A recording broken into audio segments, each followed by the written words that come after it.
Hi friends, আজকে আমি তৈরি করে দেখাবো পপকর্ন সিঙ্গারা। এর জন্য আমি 2 কাপ আটা নিয়ে নিলাম, মধ্যে পরিমাণ মতো লবণ এবং তেল মিশিয়ে একটু মেখে নিলাম।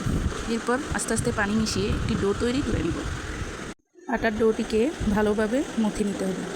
ডো যত ভালোভাবে মথে নেওয়া যায় সিঙ্গারা তত ক্রিস্পি হয়। এখন ডোটিকে এক সাইডে রেখে দিয়ে সিদ্ধ আলু গ্রেট করে নিব।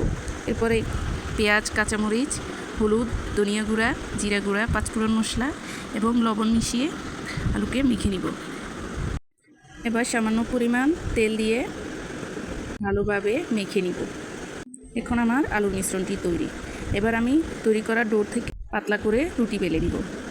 বেলে রাখা রুটির মধ্যে আলুর মিশ্রণটি ভালোভাবে লাগিয়ে নিব। আলুর মিশ্রণটি লাগানো হয়ে গেলে উপরে আরেকটা রুটি দিয়ে পাতলা করে বেলুন দিয়ে বেলে নিব। পাতলা করে বেলে নেওয়া হয়ে গেলে একটা ছুরির সাহায্যে স্কোয়ার শেপ করে সিঙ্গারার জন্য কেটে নিব।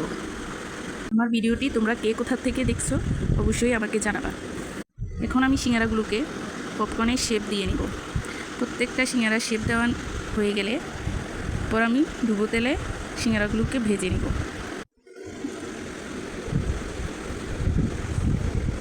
সিঙ্গারাগুলো ভেজে নেওয়ার পরে দেখবে কি সুন্দর মুচমুচে হয়েছে দেখতে, খেতেও বেশ মজা। তোমরা অবশ্যই রেসিপিটি ট্রাই করবে। আমি অত ভালো পারি না, তবে রেসিপিটি করার চেষ্টা করেছি।